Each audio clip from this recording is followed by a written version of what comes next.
na carta de Paulo, a segunda carta de Paulo à igreja de Corinto. Segunda carta do apóstolo Paulo à igreja de Corinto, no capítulo 4. Esse pedacinho.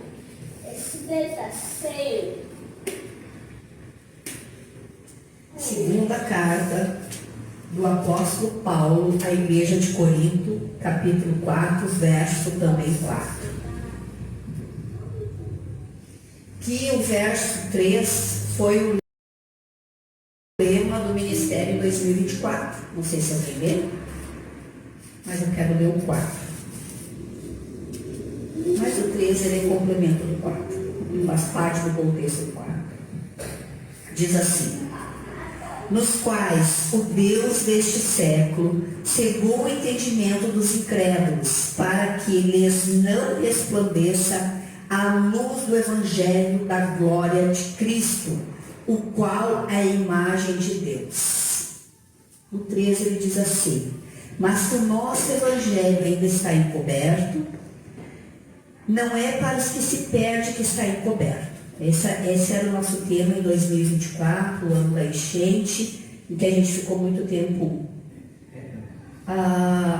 sem termos culto aqui, até reabrirmos, até reativarmos, até o pessoal se recuperar e vir. Foi um ano bem difícil, 2024, talvez não ficasse tão arraigado em nosso coração. Eu vou pedir para o apóstolo ler na versão, o livro, esse mesmo versículo, que como o meu telefone está ocupado, ele pode ler, ou o Kevin, Sabrina, se tem My Bible. Então o apóstolo vai ler ali no livro, que é a única Bíblia que a gente não tem ainda. Não teve e não readquirimos, né? Ele vai ler ali, ou vai me passar aqui, que essa versão é muito boa. Eu quero enfatizar aqui nesse texto duas coisas que está no versículo 4, né? Primeiro, Deus desse século, Deus com letra minúscula, que nem existe o Espírito com letra minúscula, e que nem existe, que nem eu já falei aqui, graça com letra minúscula, que é uma graça disfarçada de graça com G maiúsculo, né? Então, o Deus desse século cegou o entendimento. Aqui, diz assim o livro, a versão: Satanás, que é o Deus deste mundo, foi quem os cegou, quem os tornou incapazes de verem a luz gloriosa das boas novas e de compreender a maravilhosa mensagem da glória de Cristo, que é a imagem de Deus. Olha só, eu não quero dar ênfase para esse ser, mas em outras Bíblias, que nem a que eu li, aqui a minha versão, ela não diz quem é o Deus desse século, né? Mas eu não quero dar ênfase para ele, mas aqui no livro diz: Satanás, vírgula, que é o Deus deste mundo, foi quem o cegou.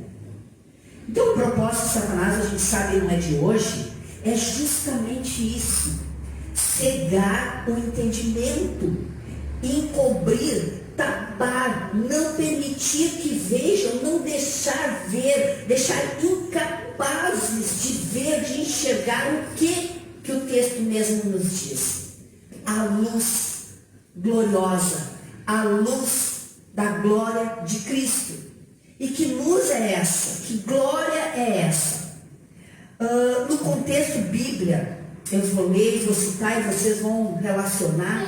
Diz assim, já lá no Antigo: a tua palavra é lâmpada para os meus pés.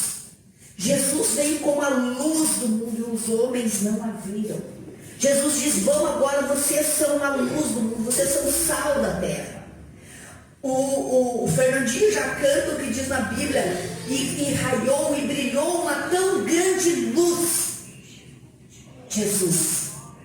Mas o Deus desse século impede, não deixa, torna as pessoas incapazes de verem essa tão grande luz, essa luz que abala, essa luz que dissipa trevas, essa luz que é a própria pessoa de Jesus Cristo. Ele impede de ver o que Jesus faz, está fazendo e vai continuar fazendo na minha, na tua e nas nossas vidas.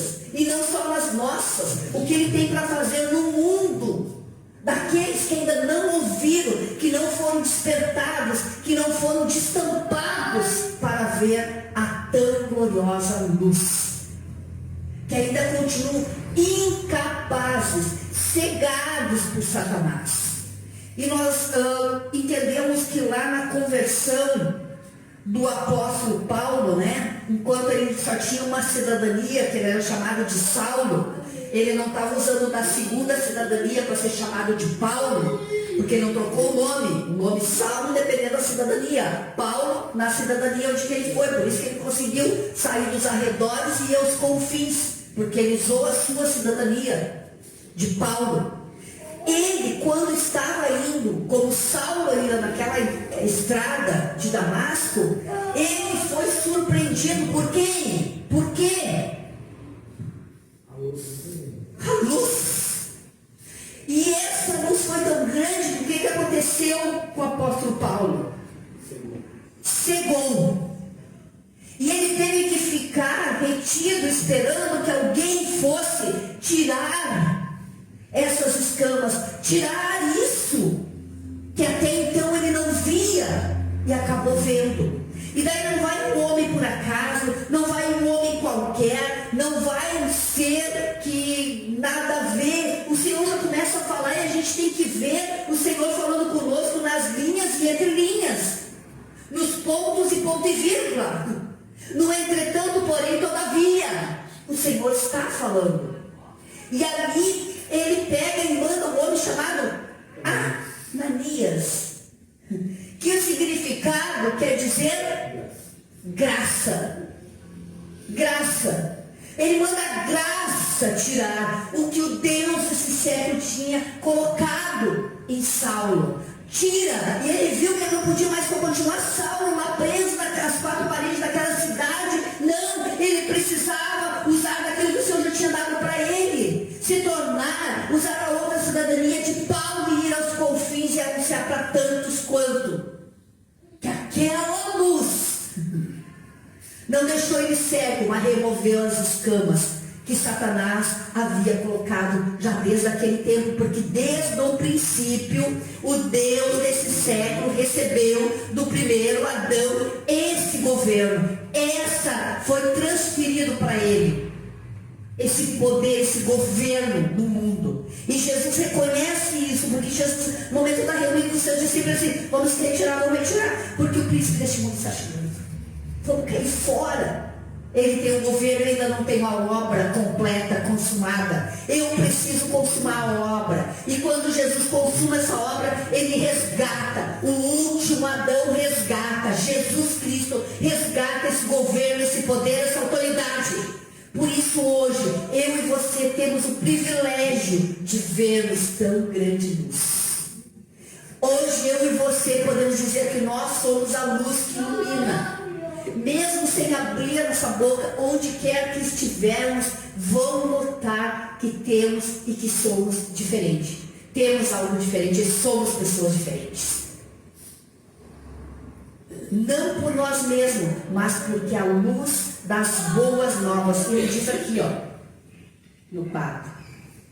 Uma luz gloriosa das boas novas e de compreender a maravilhosa mensagem da glória de Cristo. Essas boas novas, boas notícias. Evangelho no plural. Evangelho. Não os evangelhos com as narrativas dos feitos de Jesus aqui na terra. Os 4 primeiros livros do Novo Testamento. Não é isso. É evangelho, a boa notícia, as boas novas, que é uma pessoa chamada Jesus. Jesus. Ele é essa boa notícia, ele é essa boa nova. E essa mensagem, ela traz uma glória. Olha só essa glória. Nós falamos disso há poucos dias, eu falei disso, eu não me lembro em que momento, se foi numa abertura de culto, numa mensagem, mas eu falei disso recentemente aqui, que quando no jardim o homem e a mulher se viram nus e se esconderam e tiveram medo, não era a nudez física de mostrar as suas genitálias, não era isso. Que nudez foi essa? Perderam o quê? Eles foram despidos do quê? Da glória de Deus. Então esse ser humano, homem e mulher, macho e fêmea, dependendo da versão, que diz lá no 26 que Deus criou conforme a sua imagem e semelhança, e disse: sede fecundos, enchei a terra, multiplicai. Esse perdeu tudo isso, de imagem, de glória de Deus. Perdeu no momento da queda. Daí Jesus vem e resgata essa autoridade, resgata esse governo e dá novamente. Então diz aqui, para compreender, o Deus desse século, para compreender, tornou incapazes, cegou vocês de compreender a maravilhosa mensagem da glória de Cristo, que é a imagem de Deus. Então hoje eu e você não estamos numa igreja, não estamos ouvindo a palavra de Deus, não estamos congregando, não estamos estudando, não estamos participando, não estamos querendo crescer para ser só alguém que vai morar no céu, amém, glória a Deus, aleluia. Não! Nós estamos fazendo tudo isso, sermos ativos na obra do Senhor, sermos aqueles homens e mulheres que cada vez querem mais crescer, que cada vez querem mais resplandecer dessa luz onde quer que for, aonde tiver que ir, nos meios que tiver que estar, para refletir uma luz, não chegar lá e ser mais um entre tantos, onde ninguém difere. Aí onde está a luz, onde está as trevas, não é tudo a mesma coisa, não, tem algo diferente. Aquele comportamento, aquele olhar, aquelas palavras, tem algo diferente. Na multidão nós temos que ser diferentes. Nós temos que refletir essa glória, a glória de Cristo. Porque se hoje estamos congregando, buscando melhorar e entender e saber o significado enraizado na palavra de Deus, não no meu achismo, no que eu penso, no que o outro disse, fez, no que é costume, no que é tradição, não, mas o que a Bíblia me diz para ser e fazer. Ela me diz que eu e você somos membros de um corpo, e esse corpo se chama igreja, onde Cristo é o cabeça, e tem um propósito para o qual eu e você congregamos, estamos aqui afiliados e participantes ativos desse local, para sermos a imagem e semelhança. Então essa mensagem que está falando no 4, uma mensagem maravilhosa da glória de Cristo, é ensinar, é transmitir, é orientar, é esclarecer pessoas a serem a imagem e semelhança de Jesus. Essa é a glória da mensagem. Se eu falar qualquer coisa com ímpetos, com altos e baixos, e não falar da pessoa de Jesus, não tem glória nenhuma a mensagem. Se eu não enfatizar que Jesus é o cabeça da minha vida, eu tenho que estar arraigado nele, eu tenho que estar lembrado nesse corpo onde ele é o cabeça, eu não estou entendendo ainda que Jesus é suficiente, é o tudo, e a sua presença me basta, a sua graça me basta. Um tempo atrás, alguns devem lembrar, senão a gente nem sei se foi filmado, gravado, eu preguei só essa frase aqui, eu acordei com ela e eu disse: Senhor, tua é um pronome, 2 pronomes, graça, a gente já falou, e o Senhor me deu para trabalhar sobre a palavra basta, que é o que a gente cantou hoje. Suficiente. Não precisa de mais nada, sem complementos. Basta. Por isso, a tua graça é basta. Jesus, tu me basta. Jesus, tu é suficiente. Tu é tudo, Jesus, porque graça é Jesus. Quando eu entendo isso, eu vivo isso, eu sou a imagem e semelhança dele. Eu transmito isso. Eu vivo isso. E o viver não é só lá fora falando de Jesus, do amor de Jesus, I love Jesus, cruzinha Jesus, não. Crucifixo Jesus, não. Entender isso é congregar. É saber que ele é o cabeça e eu sou membro desse corpo e eu tenho que estar sob o domínio, sobre a orientação, sobre o tato, o olfato, a visão, a audição do cabeça. O cabeça tem que me orientar e dar ordem, o dedinho do pé está doendo. Se a teia tem corpo todo porque o dedinho lá está com problema, é o cabeça que vai dar esse comando. E ele disse que nós não estaríamos sozinhos, que ele estaria conosco todos os dias até a consumação dos séculos, e que ele não nos deixaria órfãos, que ele nos mandaria um consolador, que ia lembrar tudo que ele já falou, e lembrar as coisas que aconteceram depois da sua morte, que foram registradas. O Espírito Santo fez isso, faz isso, e traz à tona, e começa a correlacionar, para ver que aquela nudez lá do jardim não era uma nudez qualquer, era a glória, era o Espírito da glória de Deus, deixando de ser a imagem e semelhança de Deus. Por isso aquela última mensagem fez Adão, daí gerou um filho, lá no capítulo 5, né, de Gênesis. Adão gerou um filho segundo a sua própria imagem, a sua semelhança, de Adão humano caído, não mais segundo a imagem e semelhança do façamos, Pai, Filho e Espírito Santo, não mais, mas um homem caído. E Jesus pega e nos traz de novo para nós entendermos o que quer dizer isso aqui, através do apóstolo Paulo, quando escreve a igreja de Corinto. Há um ser neste mundo que ainda pensa que tem o domínio, que ainda pensa que é vencedor, mas a palavra me diz que em Cristo eu e você somos mais que vencedores.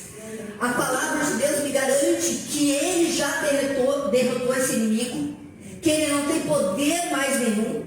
E Jesus nos diz na sua palavra, lá em Lucas, que Ele nos deu poder, autoridade para pisar serpentes, escorpiões e todo o poder do maligno, e nada nos causará dano algum. Ele já delegou essa autoridade para nós. Não está com Ele, não levou para o céu uma chavezinha, um cofrezinho com segredo a ser revelado, um código a ser decifrado. Não! Antes disso Ele deu, vão de 2 em 2, vão, e na casa que receberem, falem, libertem, preguem, curem, falem. Mas se não receberem também, bata a poeira dos seus pés e sigam. Não vamos insistir com quem não quer. Não vamos insistir daqueles que querem ser amputados. Não, quer ser amputado? Vai. Vamos gerar um milagre da regeneração, regenerar novos membros nesse corpo, saudáveis. Vamos, não sei, né? Não sei se a unha não é membro. Alguém conhece a anatomia aí, pelo amor de Deus. Faz parte do corpo. Faz parte do corpo, tá? Vamos usar por essa lógica. A unha, quando cai, quando ela está feia, sofre uma batida brusca, coisa, às vezes a gente não quer perder a unha. A gente fica com a unha toda ondulada, mas não arranca a unha. Fica ali, com ela toda torta, defeituosa, rachada, muitas vezes ao meio, mas fica com a unha ali, bifurcada. Mas às vezes, aquela unha está tão feia na estética, dando tanto problema, que a gente arranca para que nasça uma nova, uma regeneração. E às vezes há membros que tem mais ser arrancado no vinho, regenerado pelo Senhor. Mas é Ele que faz o processo.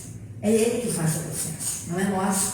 Nós não sabemos se uma unha está valendo como membro do corpo, né? Ou não. É só o Senhor para fazer isso. Então a gente não tem como saber isso. Mas Ele fala aqui, que há um ser neste mundo, ele tem um nome, ele tem um propósito de cegar, ele tem um plano, que Jesus já fala desde o começo, para roubar, matar e destruir. Ele cega, ele torna incapaz de ver essa luz. Tá, mas todas as religiões são boas, todas as religiões levam a Deus. Não, não, não, não. Essa é uma cegueira de Satanás. Essa é uma incapacidade que ele põe em pessoas muito intelectuais. Quanto mais estudo, mais acho que uma filosofia XYZ pode superar qualquer coisa. Um poder de mente, um segredo pode trazer benefícios que não vão muito além, eles são limitados. Mas ele diz assim, que tem um propósito para ele fazer tudo isso. É que as pessoas não compreendam a maravilhosa mensagem da glória de Cristo. Uma mensagem com glória, uma mensagem com graça, uma mensagem com entendimento, uma mensagem que reflete a imagem de Deus através do seu Filho, imagem e semelhança de Jesus. Através do que falamos, do que pensamos, uma metanoia que é gerada em nós e agimos diferentes. E nós conseguimos estar em um espaço onde nos sentimos em casa, com pessoas tão conhecidas, parece que eu conheço todo mundo. Não estou nem aí para esse e para aquele. Sente a vontade no meio daquelas pessoas. Porque são pessoas transparentes, verdadeiras, pessoas que estão ouvindo de uma mensagem com glória, com graça. Agora vai num ambiente onde a divisão, se tu te sentir bem, te incomoda, te preocupa com isso.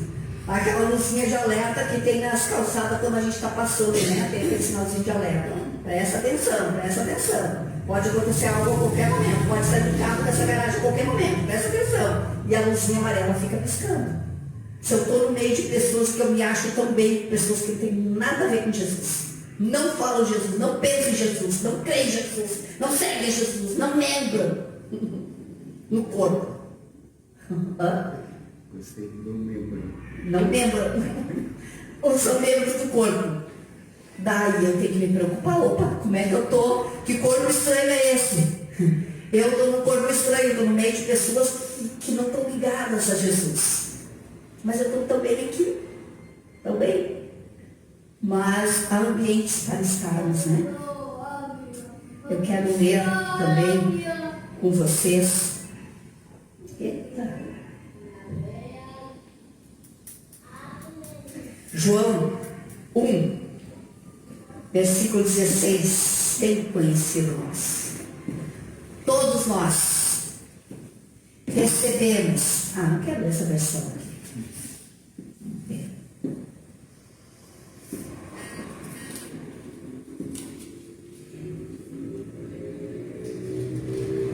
De sua plenitude, todos nós recebemos graça sobre graça. É revelação em cima de revelação, é ambiente de graça em cima de ambiente de graça, é pessoas agraciadas em cima de pessoas agraciadas, é momentos de lazer com pessoas que falam e vivem da graça de Deus, com mais pessoas que vivem e falam da graça de Deus. É um alastramento de amizade, de oicos, de círculo de amizade com pessoas que falam e entendem da graça de Deus, que vai te sentir tão bem, tão confortável, tão na paz de ter achado a sua tribo.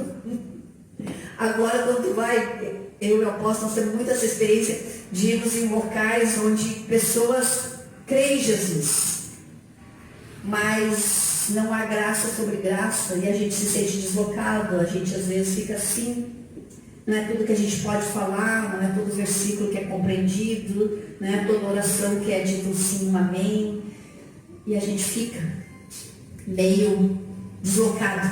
A gente ouve que o importante é que pregue a Bíblia, o resto não importa. Como é que é? O importante é que não pregue.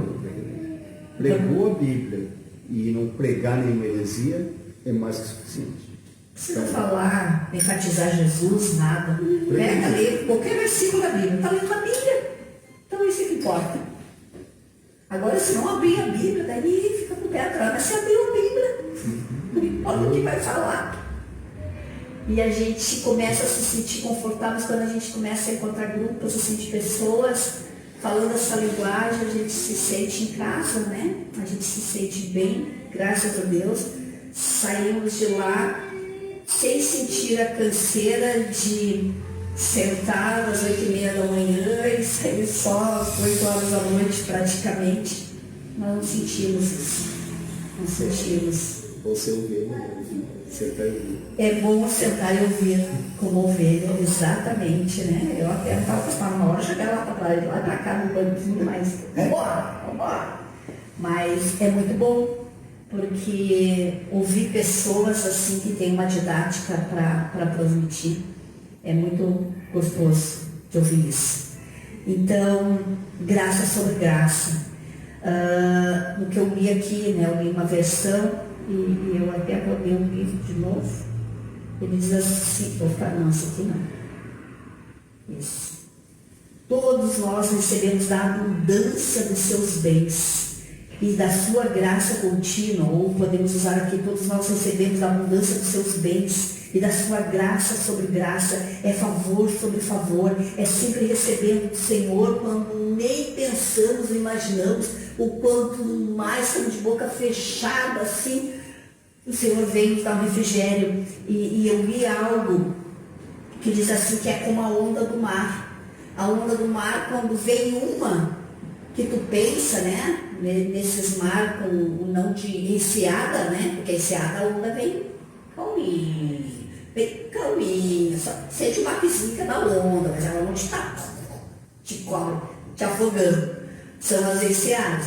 Mas quando está no mar aberto, podemos dizer, a onda vem uma pela outra. Chega ali na arrebentação, vem uma onda. E quando tu pensa que terminou aquela, vem outra. E às vezes vem uma assim, que ela meio que morre só em espuminha. Daí quando tu pensa, vem outra que não vem espuminha nenhuma, só te dá aquele impacto. E tu dá os pulinhos na onda. Daí depois vem uma que te cobre, né? Quase que afoga. Então, o favor de Deus é como essa onda, não é para te afogar, mas é para te trazer, quando tu pensa que terminou, que não vai vir mais, vem outra. E cada uma na sua dimensão, nenhuma onda é igual a outra. Ela vem uma atrás da outra. Mas essa onda de graça sobre graça, de favor sobre favor, de abundância de bens, de uma graça contínua, que nem tem, eu estou tentando ler várias versões aqui, tudo junto ao mesmo tempo, para aqueles, é um favor que transborda sem fim, mas não é para todos. Porque alguns se afogam na onda, não entende a onda, se afogam, sai de lá e não quer mais nem entrar no mar. Sai com o nariz dentro daquela água salgada, não quer mais nem entrar no mar. Toma-lhe um tombaço lá que cai na areia, não quer mais nem entrar. Porque não entenderam a onda. A onda de favor, de graça contínua, é para ser um favor transbordado sem fim na vida de quem crê. Na vida de quem está em Cristo. E não é aquele, uma hora estou, outra hora não estou. Uma hora sou, outra hora não sou. Uma hora quero, outra hora não quero. Uma hora vou, outra hora não vou. Não. Essa oscilação não combina com a vida para usufruir de uma graça contínua. Não combina com homens e mulheres que são filhos amados de Deus. Não combina com homens e mulheres que são a imagem e semelhança de Jesus. Não combina com homens e mulheres que já são glorificados, já tem uma luz que resplandece no meio das trevas. Não combina, não fecha. Uma hora a luz, que nem aquelas nossas velhinhas que a gente põe aqui na ceia, que eu trouxe, no comecinho eu ligava ali um botãozinho, pim, pim, pim, piscando, né? Formato de vela. Agora a gente põe uma fica pim, pim. Ele nem sabe se está acesa ou apagada. Aí não dá. Tem que ser uma luz constante, porque a palavra de Deus diz que pode, assim como, me ajuda no versículo, quem lembra, é lá do Antigo, que como Jerusalém está no alto, né, é colocada essa lâmpada, não debaixo da cama, mas um alqueire, fala alguma coisa assim, mas colocada no alto para que resplandeça e brilhe, assim como Jerusalém está no cume. Você lembra desse versículo? Ele ia acender uma lâmpada e coloca embaixo da mesa, para não dar mais alto para... Daí compara com Jerusalém, tem um versículo que diz que como Jerusalém está no monte, né, e é vista em vários cantos, também tem assim, e que nós sejamos essa lâmpada, não essas lâmpadas que oscila, ou essas minuteiras de escada, que só acende quando é conveniente. Eu estou rindo porque o salão, o espaço do evento era no 3º andar. Nós estávamos hospedados nosso quarto no 4º andar. Então, o elevador chegava no momento de final de minutinhos, que dava ali 1 hora para o almoço, tínhamos que subir para o quarto, largar alguma coisa e depois descer para o restaurante para comer. E chegou 1 hora, nesses intervalos, eu disse assim, não, nós estamos aqui no 3º. É só ir no quarto, é um andar acima, é um andar para subir, vou de escada. Daí nem sei que o apóstolo ficou, eu ia largar as coisas lá, né? Eu ia largar essas coisas no quarto. E eu disse, eu vou de escada, é só um lance de escada. E eu abri assim, quando eu vi a plaquinha da escada, eu abri um monte de cadeira, de escada portátil dessas, e eu fechei, daí eu olhei para a moça assim, aonde que é a escada? Ela aí eu tá. Eu fui nessa escada, abri a porta, tinha uma outra porta, aquela porta-fogo. Abri ela, fechei, fiquei num quadrado de cimento, de concreto ali, tinha uma outra porta, que era a porta-fogo, justamente que eu tinha, ficar isolado do fogo, né? Daí eu abri a outra, daí tinha uma escada, comigo inteira. Daí eu subi uma escada, sobe aqui para chegar no outro andar. Era só um andar que eu precisava. E eu subi esse primeiro lance aqui desse lado. A minuteira do andar que eu fui, o terceiro, funcionou. Quando eu cheguei na curva aqui, eu tinha que subir a outra metade das escadas para chegar no quarto andar. Minha minuteira não funcionou, a luz não acendeu, a luz não brilhou, e eu fui no escuro, tateando. Aquilo era um paredão de concreto, apertadinho, porque é uma saída de emergência, né? Uma saída de incêndio. Então não é um espaço todo elaborado, pintado com corrimão, não. E eu fui indo, e eu fui às cegas, literalmente às cegas, até chegar. Daí quando eu botei o pé no quarto andar, a minuteira acendeu. Eu, minuteira, enxerguei a porta e saí, daí cheguei no meu andar. Daí no outro dia, o apóstolo, vamos comigo, não vamos esperar o elevador, vai demorar muito. Eu disse, amor, eu sei o caminho. E daí fui. Primeiro lance, com luz. Aí quando chegou no segundo lance, assim, amor, vem devagar, eu vou ir na frente para ligar a luz de lá, que a minuteira não está funcionando. Daí eu já subi, ergui a saia, sabia mais ou menos, né, para não dar aquele vão no último degrau, né? A sério, porque eu não estava chegando nada. Cheguei lá, clareando e disse, como que tu veio aqui? Eu disse, amor, eu não sei como é que eu subi. Então agora eu me lembrei disso, ó. Foi para esse exemplo que eu passei aquela situação na escadaria lá, viu? Para dizer que nós não sejamos luz de minuteira. Que nós sejamos luz que, como é que é? Uma candeia que não fica escondida debaixo da cama, né? Mas que reflita a muitos que possam ver, que assim seja. Não só uma luz de brilhar, mas uma luz que transmita e retransmita a luz da glória de Cristo, um evangelho de boas notícias, um evangelho de graça, um evangelho que realmente transforma vidas, transforma não só a mentalidade, não só a fala, mas transforma o meu agir no dia a dia, e eu possa cantar aqui, a tua graça me basta.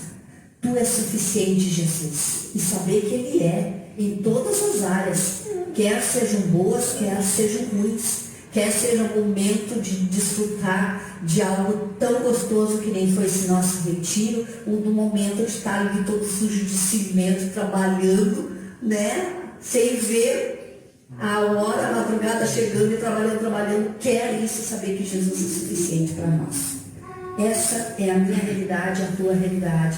Então, quando você lê novamente que esse versículo do apóstolo Paulo à igreja de Corinto, saber que ele tem uma mensagem a ser revelada, uma mensagem de glória, uma mensagem da glória de Cristo, mas não é para apresentar Cristo de qualquer maneira.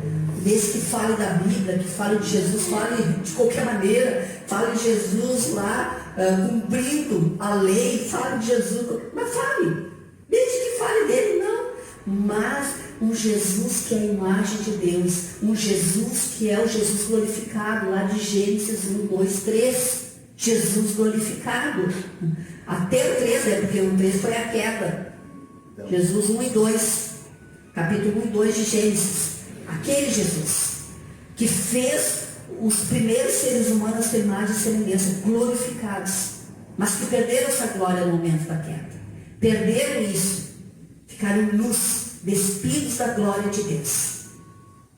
Mas Jesus veio para dar isso novamente. Então Paulo disse assim, ó, não se deixe cegar, não se deixe ficar impedido pelo Deus desse século de entender o verdadeiro evangelho singular, de entender o evangelho que fala de Jesus, da sua graça, de graça sobre graça, do Jesus que é a imagem de Deus, é o final do versículo,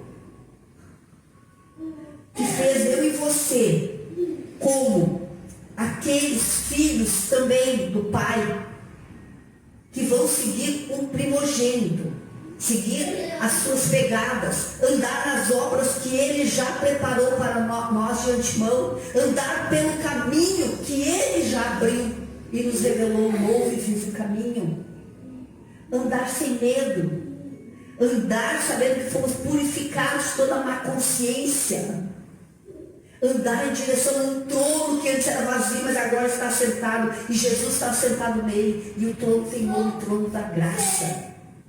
É saber que Jesus veio ao mundo como luz, como diz lá em João 1, e a luz foi revelada aos homens, e ele veio cheio de graça e verdade. Graça e verdade. Sendo revelada a todo aquele que quer. Então a mensagem que você tem que ouvir, que eu tenho que ouvir, que nós temos que divulgar, transmitir a outros, é uma mensagem cheia da glória de Cristo. Mas do Cristo que é a imagem de Deus, do Cristo que torna eu e você os irmãos de Jesus, conforme a sua imagem e a sua semelhança, conforme aquilo que ele sabia que o Pai era suficiente, aquilo que ele dizia em momentos assim: eu e o Pai somos um. Como é que tu pede, Felipe? Mostra-me o Pai, se eu e o Pai somos um. Quem vê a mim vê o Pai. Assim como eu estou com o Pai, vocês estão em mim. Nós somos um. E vocês não estão órfãos. Glória a Deus por isso. Essa era a palavra que eu queria compartilhar com vocês. Graças a Deus que esse Evangelho das boas notícias não está encoberto a nós. Ele foi revelado, continua sendo revelado, e que nós possamos transbordar dessa graça sobre graça, que nós possamos ver, identificar as mensagens que falam isso e nos sentirmos bem